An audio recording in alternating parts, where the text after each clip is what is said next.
ਕੰਧ ਬੋਲੇ ਸਰਹੰਦ ਬੋਲੇ, ਕੰਧ ਬੋਲੇ ਸਰਹੰਦ ਬੋਲੇ, ਇੱਥੇ ਆਏ ਸੀ ਦੋ ਲਾਲ ਦੋਵੇਂ, ਨੀਹਾਂ ਦੇ ਵਿੱਚ ਚਿਣੇ ਗਏ। ਕੰਧ ਬੋਲੇ ਸਰਹੰਦ ਬੋਲੇ, ਕੰਧ ਬੋਲੇ ਸਰਹੰਦ ਬੋਲੇ। ਦੁਨੀਆ ਭਰ 'ਚ ਤੁਸੀਂ ਮਕਬੂਲ ਹੋ, ਗੁਰਬਾਣੀ ਦਾ ਕੀਰਤਨ ਕਰਨ ਵਾਲੇ ਸਿੰਘ।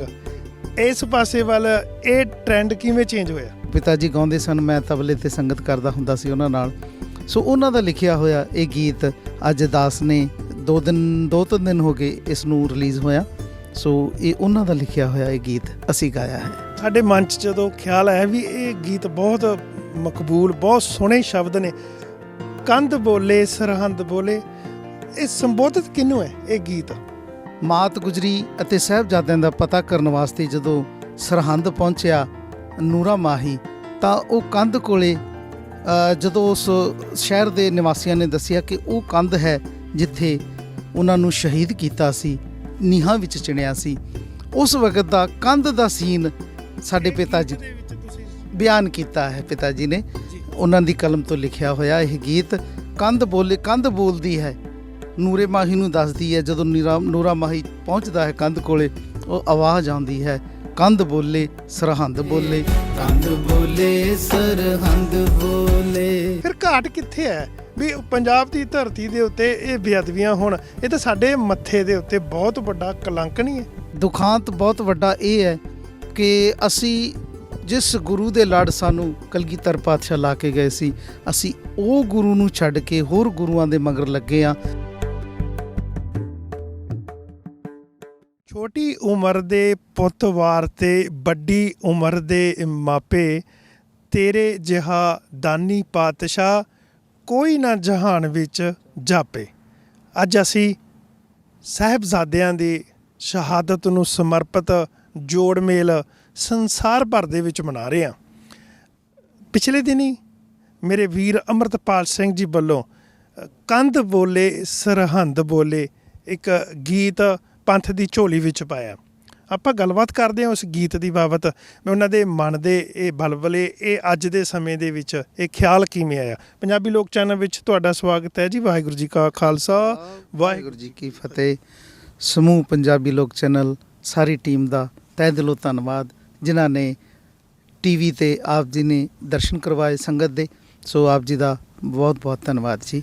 ਜੀ ਭਾਈ ਸਾਹਿਬ ਜੀ, ਕੰਧ ਬੋਲੇ ਸਰਹੰਦ ਬੋਲੇ ਇਹ ਧਾਰਮਿਕ ਗੀਤ ਤੁਸੀਂ ਪੰਥ ਨੂੰ ਸਮਰਪਿਤ ਕੀਤਾ, ਸਾਹਿਬਜ਼ਾਦਿਆਂ ਦੀ ਮਹਾਨ ਸ਼ਹਾਦਤ ਨੂੰ ਸਮਰਪਿਤ ਕੀਤਾ। ਦੁਨੀਆ ਭਰ 'ਚ ਤੁਸੀਂ ਮਕਬੂਲ ਹੋ, ਗੁਰਬਾਣੀ ਦਾ ਕੀਰਤਨ ਕਰਨ ਵਾਲੇ ਸਿੰਘ। ਇਸ ਪਾਸੇ ਵੱਲ ਇਹ ਟ੍ਰੈਂਡ ਕਿਵੇਂ ਚੇਂਜ ਹੋਇਆ? ਅਸਲ ਵਿੱਚ ਇਹ ਸਾਡੇ ਪਿਤਾ ਜੀ ਗਿਆਨੀ ਰਾਮ ਸਿੰਘ ਜੀ ਜੋ ਉੱਚ ਕੋਟੀ ਦੇ ਪ੍ਰਚਾਰਕ, ਢਾਡੀ ਅਤੇ ਉੱਚ ਕੋਟੀ ਦੇ ਕੀਰਤਨੀਏ, ਅਖੰਡ ਪਾਠੀ, ਬਹੁਤ ਹੀ ਰੱਬ ਨਾਲ ਜੁੜੀ ਹੋਈ ਰੂਹ ਗਿਆਨੀ ਰਾਮ ਸਿੰਘ ਜੀ ਸਾਡੇ ਪਿਤਾ ਜੀ, ਉਹ ਇਸ ਦੁਨੀਆ ਵਿੱਚ ਨਹੀਂ ਹਨ। ਸੋ ਉਹਨਾਂ ਦਾ ਲਿਖਿਆ ਹੋਇਆ ਇਹ ਗੀਤ ਕੰਧ ਬੋਲੇ ਸਰਹੰਦ ਬੋਲੇ ਉਹਨਾਂ ਨੇ ਲਿਖਿਆ ਸੀ। ਕਾਫੀ ਦੇਰ ਹੋ ਗਈ ਇਸ ਨੂੰ ਲਿਖਿਆ। ਅਸੀਂ ਬਚਪਨ ਵਿੱਚ ਉਹਨਾਂ ਦੇ ਨਾਲ ਗਾਇਆ ਕਰਦੇ ਸਾਂ। ਸੋ ਪਿਤਾ ਜੀ ਗਾਉਂਦੇ ਸਨ, ਮੈਂ ਤਬਲੇ ਤੇ ਸੰਗਤ ਕਰਦਾ ਹੁੰਦਾ ਸੀ ਉਹਨਾਂ ਨਾਲ। ਸੋ ਉਹਨਾਂ ਦਾ ਲਿਖਿਆ ਹੋਇਆ ਇਹ ਗੀਤ ਅੱਜ ਦਾਸ ਨੇ ਦੋ ਤਿੰਨ ਦਿਨ ਹੋ ਗਏ ਇਸ ਨੂੰ ਰਿਲੀਜ਼ ਹੋਇਆ। ਸੋ ਇਹ ਉਹਨਾਂ ਦਾ ਲਿਖਿਆ ਹੋਇਆ ਇਹ ਗੀਤ ਅਸੀਂ ਗਾਇਆ ਹੈ। ਸਾਡੇ ਮਨ 'ਚ ਜਦੋਂ ਖਿਆਲ ਆਇਆ ਵੀ ਇਹ ਗੀਤ ਬਹੁਤ ਮਕਬੂਲ, ਬਹੁਤ ਸੋਹਣੇ ਸ਼ਬਦ ਨੇ, ਕੰਧ ਬੋਲੇ ਸਰਹੰਦ ਬੋਲੇ, ਇਹ ਸੰਬੋਧਿਤ ਕਿਹਨੂੰ ਹੈ ਇਹ ਗੀਤ? ਅਸਲ 'ਚ ਪਿਤਾ ਜੀ ਨੇ ਲਿਖਿਆ ਸੀ ਜਿਸ ਵਕਤ ਰਾਏਕੋਟ, ਜੋ ਉਸ ਪਿੰਡ ਦਾ ਮਾਲਕ ਸੀ ਰਾਏ ਕੱਲਾ, ਉਸ ਕੋਲ ਗੁਰੂ ਸਾਹਿਬ ਪਹੁੰਚੇ ਅਤੇ ਉਸਨੇ ਗੁਰੂ ਸਾਹਿਬ ਨੂੰ ਬੇਨਤੀ ਕੀਤੀ, ਪਾਤਸ਼ਾਹ ਮੈਨੂੰ ਕੋਈ ਸੇਵਾ ਦੱਸੋ ਕਿ ਮੈਂ ਆਪ ਜੀ ਦੀ ਕੀ ਸੇਵਾ ਕਰ ਸਕਦਾ ਹਾਂ। ਸੋ ਉਸ ਵਕਤ ਦਾ ਜਦੋਂ ਰਾਏ ਕੱਲੇ ਨੇ ਬੇਨਤੀ ਕੀਤੀ ਕਿ ਮੈਨੂੰ ਸੇਵਾ ਦਾ ਮੌਕਾ ਦਿਓ, ਅਤੇ ਗੁਰੂ ਸਾਹਿਬ ਨੇ ਉਹਨੂੰ ਹੁਕਮ ਦਿੱਤਾ ਕਿ ਰਾਏ ਕੱਲੇ, ਛੋਟੇ ਸਾਹਿਬਜ਼ਾਦਿਆਂ ਦਾ ਕੁਝ ਪਤਾ ਨਹੀਂ, ਉਹ ਕਿੱਥੇ ਹਨ, ਮਾਤ ਗੁਜਰੀ ਦਾ ਉਹਨਾਂ ਦਾ ਪਤਾ ਨਹੀਂ ਕਿੱਥੇ ਹਨ। ਸੋ ਉਹਨਾਂ ਬਾਰੇ ਆਪਾਂ ਪਤਾ ਕਰੀਏ ਕਿ ਉਹ ਕਿੱਥੇ ਹਨ। ਸੋ ਉਸ ਵਕਤ ਦਾ ਜਦੋਂ ਰਾਏ ਕੱਲੇ ਨੇ ਆਖਿਆ ਜ਼ਰੂਰ ਪਾਤਸ਼ਾਹ ਆਪ ਜੀ ਦਾ ਹੁਕਮ, ਉਹਨਾਂ ਨੇ ਨੂਰੇ ਮਾਹੀ ਦੀ ਡਿਊਟੀ ਲਾਈ ਕਿ ਪਤਾ ਕਰੋ ਸਾਹਿਬਜ਼ਾਦੇ ਤੇ ਮਾਤ ਗੁਜਰੀ ਕਿੱਥੇ ਹਨ। ਮਾਤ ਗੁਜਰੀ ਅਤੇ ਸਾਹਿਬਜ਼ਾਦਿਆਂ ਦਾ ਪਤਾ ਕਰਨ ਵਾਸਤੇ ਜਦੋਂ ਸਰਹੰਦ ਪਹੁੰਚਿਆ ਨੂਰਾ ਮਾਹੀ, ਤਾਂ ਉਹ ਕੰਧ ਕੋਲੇ ਜਦੋਂ ਉਸ ਸ਼ਹਿਰ ਦੇ ਨਿਵਾਸੀਆਂ ਨੇ ਦੱਸਿਆ ਕਿ ਉਹ ਕੰਧ ਹੈ ਜਿੱਥੇ ਉਹਨਾਂ ਨੂੰ ਸ਼ਹੀਦ ਕੀਤਾ ਸੀ, ਨੀਹਾਂ ਵਿੱਚ ਚਿਣਿਆ ਸੀ, ਉਸ ਵਕਤ ਦਾ ਕੰਧ ਦਾ ਸੀਨ ਸਾਡੇ ਪਿਤਾ ਜੀ ਦੇ ਵਿੱਚ ਤੁਸੀਂ ਬਿਆਨ ਕੀਤਾ ਹੈ। ਪਿਤਾ ਜੀ ਨੇ ਜੀ ਉਹਨਾਂ ਦੀ ਕਲਮ ਤੋਂ ਲਿਖਿਆ ਹੋਇਆ ਇਹ ਗੀਤ। ਕੰਧ ਬੋਲਦੀ ਹੈ, ਨੂਰੇ ਮਾਹੀ ਨੂੰ ਦੱਸਦੀ ਹੈ। ਜਦੋਂ ਨੂਰਾ ਮਾਹੀ ਪਹੁੰਚਦਾ ਹੈ ਕੰਧ ਕੋਲੇ, ਉਹ ਆਵਾਜ਼ ਆਉਂਦੀ ਹੈ, ਕੰਧ ਬੋਲੇ ਸਰਹੰਦ ਬੋਲੇ, ਇੱਥੇ ਆਏ ਸੀ ਦੋ ਲਾਲ, ਦੋਵੇਂ ਨੀਹਾਂ ਦੇ ਵਿੱਚ ਚਿਣੇ ਗਏ। ਕੰਧ ਦੀ ਆਵਾਜ਼, ਤੇ ਜਿਹੜੀ ਇਹ ਕੰਧ ਦੀ ਆਵਾਜ਼ ਦੇ ਵਿੱਚ ਅਸੀਂ ਜਦੋਂ ਗੀਤ ਪੂਰਾ ਸੁਣਦੇ ਆ, ਇਸ ਤਰ੍ਹਾਂ ਨਹੀਂ ਲੱਗਦਾ ਵੀ ਤੁਸੀਂ ਪਰਿਵਾਰ ਵਿਛੋੜੇ ਤੋਂ ਲੈ ਕੇ ਜਦੋਂ ਸਾਹਿਬਜ਼ਾਦਿਆਂ ਨੂੰ ਨੀਹਾਂ ਵਿੱਚ ਚਿਣਿਆ ਜਾਂਦਾ, ਉਹਨਾਂ ਦੀ ਸ਼ਹਾਦਤ ਹੁੰਦੀ ਹੈ, ਪੂਰਾ ਇਤਿਹਾਸ ਇੱਕ ਗੀਤ ਦੇ ਵਿੱਚ ਹੀ ਪੇਸ਼ ਕਰ ਦਿੱਤਾ। ਉਹ ਵਰਤਾਂਤ ਸਾਰਾ ਆਉਂਦਾ ਜੀ ਵਿੱਚ। ਸਰਸਾ ਨਦੀ ਤੇ ਵਿਛੜੇ ਸਤਿਗੁਰ, ਉਹ ਵਰਤਾਂਤ ਆਉਂਦਾ ਹੈ। ਗੰਗੂ ਕਹਿਰ ਕਮਾਇਆ, ਗੰਗੂ ਨੇ ਮਾਤ ਗੁਜਰੀ ਅਤੇ ਸਾਹਿਬਜ਼ਾਦਿਆਂ ਨੂੰ ਆਪਣੇ ਨਾਲ ਖੇੜੀ ਪਿੰਡ ਲੈ ਗਿਆ। ਸਰਸਾ ਨਦੀ ਤੇ ਵਿਛੜੇ ਸਤਿਗੁਰ, ਗੰਗੂ ਕਹਿਰ ਕਮਾਇਆ, ਖੇੜੀ ਮੇਰਾ ਪਿੰਡ ਹੈ ਨੇੜੇ, ਮਾਤਾ ਨੂੰ ਸਮਝਾਇਆ। ਫਿਰ ਉੱਥੇ ਨਮਕ ਹਰਾਮੀ ਕੀਤੀ, ਕਿਉਂਕਿ ਗੰਗੂ ਰਸੋਈਆ ਰਹਿ ਚੁੱਕਿਆ ਸੀ, ਕਲਗੀਧਰ ਪਾਤਸ਼ਾਹ ਦਾ ਲੰਗਰਾਂ ਦਾ ਰਸੋਈਆ ਸੀ। ਸੋ ਉਸ ਸਾਰਾ ਵਰਤਾਂਤ ਇਸ ਗੀਤ ਵਿੱਚ ਦੱਸਿਆ ਗਿਆ ਹੈ ਜੀ। ਅਸੀਂ ਜੇ ਕਹਿ ਦਈਏ ਗਾਗਰ ਦੇ ਵਿੱਚ ਸਾਗਰ ਭਰਿਆ ਗਿਆ, ਇਸ ਤਰ੍ਹਾਂ ਲੱਗਦਾ ਵੀ ਜੇ ਕਿਸੇ ਨੇ ਇਹ ਹਿਸਟਰੀ ਸੁਣਨੀ ਅੱਜ ਦੇ ਦਿਨਾਂ ਦੇ ਵਿੱਚ, ਆ ਇੱਕ ਗੀਤ ਸੁਣ ਲਵੋ ਤੇ ਤੁਹਾਨੂੰ ਸਾਰਾ ਕੁਝ ਬਿਆਨ, ਪੂਰਾ ਵਰਤਾਂਤ ਦੇਖਣ ਨੂੰ ਤੇ ਸੁਣਨ ਨੂੰ ਮਿਲ ਸਕਦਾ ਹੈ। ਬਿਲਕੁਲ ਜੀ, ਬਿਲਕੁਲ ਬਿਲਕੁਲ। ਇਹ ਹਾਂਜੀ ਜੀ। ਅਸੀਂ ਫਿਰ ਚਾਹੁੰਦੇ ਹਾਂ ਵੀ ਜਿਹੜਾ ਉਹ ਗੀਤ ਜਿਸ ਭਾਵਨਾ ਦੇ ਵਿੱਚ ਤੁਸੀਂ ਗਾਇਆ, ਸਾਡੇ ਦਰਸ਼ਕਾਂ ਨੂੰ ਸੁਣਾਓ ਜੀ। ਜ਼ਰੂਰ ਜੀ, ਜ਼ਰੂਰ। 2 ਦਿਨ ਪਹਿਲਾਂ ਰਿਲੀਜ਼ ਹੋਇਆ ਜੀ ਉਹ। ਕੰਧ ਬੋਲੇ ਸਰਹੰਦ ਬੋਲੇ, ਕੰਧ ਬੋਲੇ ਸਰਹੰਦ ਬੋਲੇ, ਇੱਥੇ ਆਏ ਸੀ ਦੋ ਲਾਲ, ਦੋਵੇਂ ਨੀਹਾਂ ਦੇ ਵਿੱਚ ਚਿਣੇ ਗਏ। ਕੰਧ ਬੋਲੇ ਸਰਹੰਦ ਬੋਲੇ, ਕੰਧ ਬੋਲੇ ਸਰਹੰਦ ਬੋਲੇ, ਸਰਸਾ ਨਦੀ ਤੇ ਵਿਛੜੇ ਸਤਿਗੁਰ, ਗੰਗੂ ਕਹਿਰ ਕਮਾਇਆ, ਖੇੜੀ ਮੇਰਾ ਪਿੰਡ ਹੈ ਨੇੜੇ, ਮਾਤਾ ਨੂੰ ਸਮਝਾਇਆ। ਨਿਮਕ ਹਰਾਮੀ ਘਰ ਵਿੱਚ ਲੈ ਗਿਆ, ਝੂਠਾ ਕਰਕੇ ਪਿਆਰ, ਦੋਵੇਂ ਨੀਹਾਂ ਦੇ ਵਿੱਚ ਚਿਣੇ ਗਏ, ਨੀਹਾਂ ਦੇ ਵਿੱਚ ਚਿਣੇ ਗਏ। ਬਹੁਤ ਖੂਬ। ਪੂਰਾ ਦ੍ਰਿਸ਼ ਪੂਰਾ ਇਸ ਤਰ੍ਹਾਂ ਲੱਗਦਾ ਹੈ ਜਿਵੇਂ ਅਸੀਂ ਸਰਹੰਦ ਦੀ ਧਰਤੀ ਦੇ ਉੱਤੇ ਉਹ ਪੂਰਾ ਦ੍ਰਿਸ਼ ਦੇਖਦੇ ਪਏ ਆ।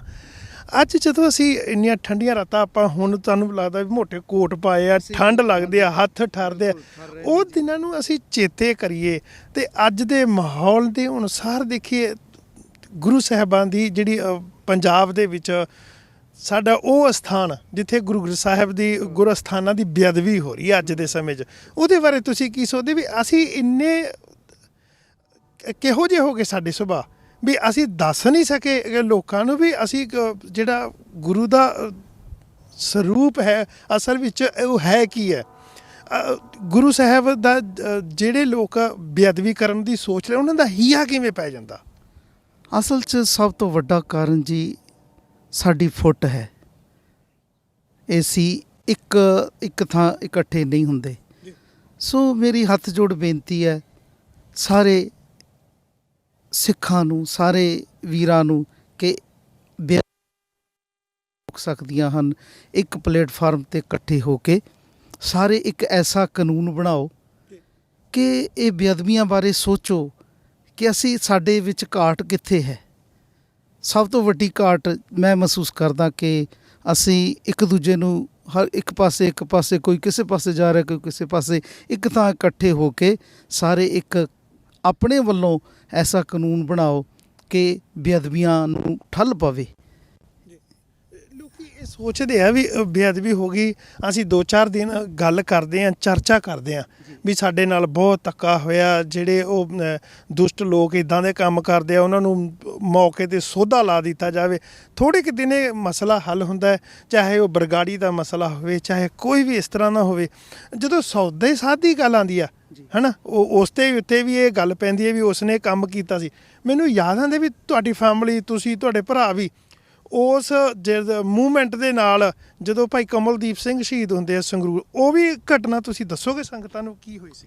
ਜੀ ਉਸ ਵਕਤ ਜਦੋਂ ਇਹ ਸਾਰਾ ਬਰਗਾੜੀ ਕਾਂਡ ਹੋਇਆ, ਦਾਸ ਦਾ ਸਾਰਾ ਜੱਥਾ, ਛੋਟਾ ਵੀਰ ਹਰਪ੍ਰੀਤ ਤੇ ਸਾਡੇ ਤੇ ਤਬਲੇ ਤੇ ਸੀਗਾ ਸਾਡੇ ਨਾਲ ਤਜਿੰਦਰ ਸਿੰਘ, ਅਸੀਂ ਉਦੋਂ ਤਲਵੰਡੀ ਸਾਬੋ ਗਏ ਸਾਂ ਤੇ ਸਾਡੇ ਨਾਲ ਕਮਲਜੀਤ ਸਿੰਘ ਸ਼ਹੀਦ, ਜਿਹੜੇ ਪਹਿਲੇ ਸ਼ਹੀਦ ਉਸ ਕਾਂਡ ਦੇ, ਉਸ ਗੁਰੂ ਬਰਗਾੜੀ ਧਾਰੀ ਗੁਰੂ ਧਾਮ ਦੇ ਚੂਲੇ ਨੂੰ ਹਿਲਾਉਣ ਵਾਲੇ। ਬਿਲਕੁਲ ਜੀ, ਬਿਲਕੁਲ। ਅਸੀਂ ਸਾਰੇ ਸੰਗਰੂਰ ਤੋਂ ਇੱਕ ਟਰੱਕ ਸਾਡਾ ਗਿਆ ਸੀ ਤੇ ਉਸ ਵਿੱਚ ਭਾਈ ਕਮਲਜੀਤ ਸਿੰਘ, ਦਾਸ ਦਾ ਸਾਰਾ ਜੱਥਾ, ਹੋਰ ਬੜੇ ਸਿੰਘ ਸਾਡੇ ਨਾਲ ਸਨ, ਉਹ ਵੀ ਗਏ ਸੀ। ਸੋ ਇਹ ਦੁਖਾਂਤ ਹੈ ਉਸ ਵਕਤ ਜਦੋਂ ਵਾਪਰਿਆ, ਜਦੋਂ ਅਸੀਂ ਵਾਪਸ ਆ ਰਹੇ ਸੀ। ਉਸ ਘਟਨਾ ਦਾ ਸਾਰਾ ਜ਼ਿਕਰ ਸਭ ਨੂੰ ਪਤਾ ਹੈ ਕਿ ਕੀ ਹੋਇਆ ਸੁਨਾਮ ਦੇ ਲਾਗੇ ਜਿਹੜਾ ਪਿੰਡ ਸੀ। ਜਦੋਂ ਭਾਈ ਕਮਲਜੀਤ ਸਿੰਘ ਜੀ ਸ਼ਹਾਦਤ ਪ੍ਰਾਪਤ ਕਰਦੇ ਆ, ਉਹਨਾਂ ਦੀ ਗੋਲੀ ਵੱਜਦੀ ਆ, ਉਦੋਂ ਤੁਸੀਂ ਉਹਨਾਂ ਦੇ ਨਾਲ ਸੀ? ਜੀ ਜੀ, ਮੈਂ ਨਾਲ ਸੀ। ਮੇਰੇ ਜਿਹੜੇ ਉਹਨਾਂ ਦੇ ਸਵਾਸ ਮੇਰੇ ਗੋਦ 'ਚ ਨਿਕਲੇ ਜੀ। ਵਾਹਿਗੁਰੂ ਵਾਹਿਗੁਰੂ, ਇਹ ਚੇਤਾ ਉਸ ਵਕਤ ਚੇਤਾ ਆਉਂਦਾ ਹੈ। ਬਹੁਤ ਦੁੱਖ ਲੱਗਦਾ ਕਿ ਉਹ ਸਾਡਾ ਐਸਾ ਪਿਆਰਾ ਸਿੰਘ ਸ਼ਹੀਦ ਹੋ ਗਿਆ। ਜਦੋਂ ਸ਼ਹੀਦ ਹੋ ਰਿਹਾ ਸੀ, ਉਹ ਮੈਨੂੰ ਕਹਿ ਰਿਹਾ ਸੀ, ਭਾਜੀ ਤੁਸੀਂ ਜਾਓ ਅੱਗੇ, ਮੈਨੂੰ ਛੱਡ ਦਿਓ ਇੱਥੇ, ਮੇਰਾ ਨਾ ਫਿਕਰ ਕਰੋ, ਕਹਿੰਦਾ ਤੁਸੀਂ ਇਹ ਜਾਓ। ਸਾਡੇ ਵਿੱਚ ਜਜ਼ਬਾ ਤਾਂ ਬਹੁਤ ਹੈ ਜੀ, ਗੁਰੂ ਪ੍ਰਤੀ ਪਿਆਰ, ਗੁਰੂ ਪ੍ਰਤੀ ਸ਼ਰਧਾ, ਉਹ ਬਹੁਤ ਹੈ, ਕੋਈ ਘਾਟ ਨਹੀਂ ਹੈ। ਫਿਰ ਘਾਟ ਕਿੱਥੇ ਹੈ ਵੀ ਪੰਜਾਬ ਦੀ ਧਰਤੀ ਦੇ ਉੱਤੇ ਇਹ ਬੇਅਦਬੀਆਂ ਹੋਣ? ਇਹ ਤਾਂ ਸਾਡੇ ਮੱਥੇ ਦੇ ਉੱਤੇ ਬਹੁਤ ਵੱਡਾ ਕਲੰਕ ਨਹੀਂ ਹੈ? ਬਿਲਕੁਲ ਜੀ, ਮੈਂ ਮੰਨਦਾ ਇਸ ਗੱਲ ਨੂੰ ਕਿ ਸਭ ਤੋਂ ਵੱਡੀ ਘਾਟ ਤਾਂ ਇਹ ਹੈ ਕਿ ਅਸੀਂ ਗੁਰੂ ਗ੍ਰੰਥ ਸਾਹਿਬ ਨੂੰ ਛੱਡ ਕੇ ਦੇਹਧਾਰੀਆਂ ਗੁਰੂਆਂ ਦੇ ਮਗਰ ਲੱਗੇ ਫਿਰਦੇ ਹਾਂ। ਸਭ ਤੋਂ ਵੱਡਾ ਦੁਖਾਂਤ ਤਾਂ ਇਹ ਸਮਝਦਾ ਕਿ ਗੁਰੂ ਕੇ ਸ਼ਬਦ, ਗੁਰੂ ਦੇ ਲੜ ਸਾਨੂੰ ਗੁਰੂ ਸਾਹਿਬ ਕਲਗੀਧਰ ਪਾਤਸ਼ਾਹ ਲਾ ਕੇ ਗਏ, ਔਰ ਅਨੇਕਾਂ ਸ਼ਹੀਦੀਆਂ, ਅੱਜ ਵੀ ਸ਼ਹੀਦੀਆਂ ਜੋ ਸਰਸਾ ਨਦੀ 'ਤੇ ਹੋਈਆਂ, ਅਤੇ ਉਸ ਤੋਂ ਬਾਅਦ ਕੰਧ ਵਿੱਚ ਛੋਟੇ ਸਾਹਿਬਜ਼ਾਦੇ, ਚਮਕੌਰ ਦੀ ਜੰਗ ਵਿੱਚ ਵੱਡੇ ਸਾਹਿਬਜ਼ਾਦੇ, 5 ਪਿਆਰੇ, 40 ਸਿੰਘ ਸ਼ਹੀਦ ਹੋਏ, ਮਾਤ ਗੁਜਰੀ ਜੀ ਉਸ ਥਾਂ 'ਤੇ ਸ਼ਹੀਦ ਹੋਏ। ਸੋ ਦੁਖਾਂਤ ਬਹੁਤ ਵੱਡਾ ਇਹ ਹੈ ਕਿ ਅਸੀਂ ਜਿਸ ਗੁਰੂ ਦੇ ਲੜ ਸਾਨੂੰ ਕਲਗੀਧਰ ਪਾਤਸ਼ਾਹ ਲਾ ਕੇ ਗਏ ਸੀ, ਅਸੀਂ ਉਹ ਗੁਰੂ ਨੂੰ ਛੱਡ ਕੇ ਹੋਰ ਗੁਰੂਆਂ ਦੇ ਮਗਰ ਲੱਗੇ ਹਾਂ। ਸਭ ਦੁਖਾਂਤ ਇਹ ਹੈ ਕਿ ਸਾਨੂੰ ਗੁਰੂ ਦੇ ਲੜ ਲੱਗਣਾ ਚਾਹੀਦਾ। ਧੰਨ ਸ਼ਬਦ ਗੁਰੂ, ਧੰਨ ਗੁਰੂ ਗ੍ਰੰਥ ਸਾਹਿਬ ਜੀ ਦੇ ਲੜ। ਜਿੰਨੀ ਦੇਰ ਅਸੀਂ ਗੁਰੂ ਕਾ ਲੜ ਨਹੀਂ ਫੜਦੇ, ਮੇਰਾ ਖਿਆਲ ਹੈ ਕਿ ਅਸੀਂ ਇੱਦਾਂ ਹੀ ਖੁਆਰ ਹੋਏ ਸਭ ਮਿਲਣ ਕਦੋਂ? ਜਦੋਂ ਗੁਰੂ ਕੀ ਹਜ਼ੂਰੀ ਵਿੱਚ, ਗੁਰੂ ਗ੍ਰੰਥ ਸਾਹਿਬ ਦੀ ਹਜ਼ੂਰੀ ਵਿੱਚ ਆਵਾਂਗੇ, ਉਹਦੇ ਗੁਰੂ ਦੇ ਅੱਗੇ ਮੱਥਾ ਟੇਕਾਂਗੇ, ਆਪਣਾ ਹੰਕਾਰ ਰੂਪੀ ਸਿਰ ਗੁਰੂ ਦੇ ਚਰਨਾਂ 'ਤੇ ਰੱਖਾਂਗੇ। ਸੋ ਬੇਨਤੀ ਹੈ ਸਭਨਾਂ ਨੂੰ ਜੀ, ਅੱਜ ਦੇ ਦਿਨ ਦੇ ਉੱਤੇ ਕੋਈ ਮੈਸੇਜ ਦੇਣਾ ਚਾਹੋ ਜੀ, ਵੀ ਕੀ ਮੈਸੇਜ ਹੋ ਸਕਦਾ ਵੀ ਅਸੀਂ ਇਸ ਚੀਜ਼ ਤੋਂ, ਇਸ ਕਲੰਕ ਨੂੰ ਧੋ ਸਕੀਏ? ਸਾਡੇ ਉੱਤੇ ਇਹ ਆਮ ਕਰਕੇ ਜਦੋਂ ਕੋਈ ਬੇਅਦਬੀ ਹੁੰਦੀ ਹੈ ਨਾ, ਪੁਲਿਸ ਦਾ, ਪ੍ਰਸ਼ਾਸਨ ਦਾ, ਸਰਕਾਰ ਦਾ ਇੱਕ ਪਾਸੇ ਸਿਰਫ ਇਹੀ ਜ਼ੋਰ ਲੱਗਾ ਰਹਿੰਦਾ, ਇਹ ਮਦਬੁੱਧੀ ਸੀ, ਇਹ ਡਿਪਰੈਸਡ ਸੀ, ਇਹ ਪਾਗਲ ਸੀ। ਵੀ ਜੇਕਰ ਪਕੜ ਕੇ ਰੱਖਦੇ, ਆਮ ਕਰਕੇ ਨਾ ਇਹ ਗੱਲ ਕਹਿੰਦੇ ਆ ਵੀ ਜੀ ਤੁਸੀਂ ਪੁਲਿਸ ਦੇ ਹਵਾਲੇ ਨਾ ਕਰੋ। ਕੀ ਕਾਨੂੰਨ ਇਜਾਜ਼ਤ ਦਿੰਦਾ ਵੀ ਤੁਸੀਂ ਉਸ ਨੂੰ, ਦੋਸ਼ੀ ਨੂੰ ਆਪਣੇ ਕੋਲ ਰੱਖ ਸਕੋ? ਦੇਖੋ ਜੀ, ਇਹ ਤਾਂ ਸਾਡੀਆਂ ਸੰਸਥਾਵਾਂ ਨੇ। ਸਭ ਤੋਂ ਵੱਡੀ ਸੰਸਥਾ ਸਾਡੀ SGPC ਹੈ। ਕੋਈ ਐਸਾ ਇੱਕ ਜਥਾ ਤਿਆਰ ਕੀਤਾ ਜਾਵੇ ਪਿੰਡਾਂ 'ਚ ਵੀ, ਜਿਹੜੇ, ਚਲੋ ਇਹ ਤਾਂ ਇੱਕ ਬਹੁਤ ਵੱਡੀ ਕਾਂਡ ਹੋਇਆ ਕਿ ਹਰਿਮੰਦਰ ਸਾਹਿਬ, ਐਸਾ ਕਿਸੇ ਦਾ ਹੀਆਂ ਪਿਆ ਅੱਜ ਤੱਕ ਨਹੀਂ ਸੁਣਿਆ ਸੀ ਕਿ ਹਰਿਮੰਦਰ ਸਾਹਿਬ, ਦਰਬਾਰ ਸਾਹਿਬ 'ਤੇ ਅੰਦਰ ਜਾ ਕੇ ਕੋਈ ਗੁਰੂ ਸਾਹਿਬ ਦੀ ਹਜ਼ੂਰੀ ਵਿੱਚ ਜਾ ਕੇ ਗੁਰੂ ਅੱਗੇ ਇੱਦਾਂ ਦੀ ਬੇਅਦਬੀ ਕਰਨ ਦੀ ਕੋਸ਼ਿਸ਼ ਕਰੇ। ਪਰ ਸਾਨੂੰ ਇਹ ਇੱਕ ਕਾਨੂੰਨ ਬਣਾਉਣਾ, ਇੱਕ ਸਾਰੇ ਇਕੱਠੇ ਹੋ ਕੇ ਇੱਦਾਂ ਦਾ ਇੱਕ ਬਣਾਵੇ ਸਾਡੀ SGPC ਜਾਂ ਵੱਡੇ ਜਿਹੜੇ ਸਾਡੇ ਲੀਡਰ ਹਨ। ਮੇਨ ਗੱਲ ਤਾਂ ਇਹ ਹੈ ਜੀ। ਵੀ ਚਾਹੇ ਉਹ ਕੋਈ ਵੀ ਪੋਲੀਟੀਕਲ ਪਾਰਟੀ, ਕਿਸੇ ਦਾ ਕੋਈ ਏਜੰਡਾ ਹੋ ਸਕਦਾ, ਕਿਸੇ ਦਾ ਕੋਈ ਏਜੰਡਾ ਹੋ ਸਕਦਾ, ਪਰ ਇੱਕ ਏਜੰਡਾ ਤਾਂ ਸਾਡਾ ਸਾਰਿਆਂ ਦਾ ਹੋਣਾ ਚਾਹੀਦਾ।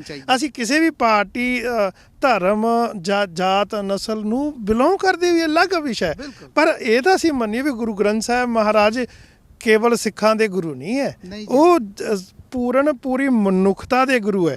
ਜੇ ਪੂਰੀ ਮਨੁੱਖਤਾ ਦੇ ਗੁਰੂ ਹੈ ਨਹੀਂ, ਸੰਸਾਰ ਨੂੰ ਅਗਵਾਈ ਦਿੰਦੇ ਆ ਸਤਿਗੁਰ ਸੱਚੇ ਪਾਤਸ਼ਾਹ, ਹੈ ਨਾ, ਫਿਰ ਸਾਡਾ ਇਹ ਫਰਜ਼ ਬਣਦਾ ਹੈ ਵੀ ਅਸੀਂ ਉਹ ਅਗਵਾਈ ਨੂੰ ਕਬੂਲ ਕਰੀਏ ਤੇ ਇਹ ਲੋਕਾਂ ਤੱਕ ਇਹ ਮੈਸੇਜ ਚੰਗੇ ਤਰੀਕੇ ਨਾਲ ਪਹੁੰਚਾਈਏ ਜੀ। ਬਿਲਕੁਲ ਇਹੀ ਬੇਨਤੀ ਹੈ ਕਿ ਇੱਕ ਥਾਂ ਪਲੇਟਫਾਰਮ ਤੇ ਇਕੱਠੇ ਹੋ ਕੇ ਤੇ ਇਹ ਬੇਅਦਬੀਆਂ ਰੁਕ ਸਕਦੀਆਂ ਨੇ।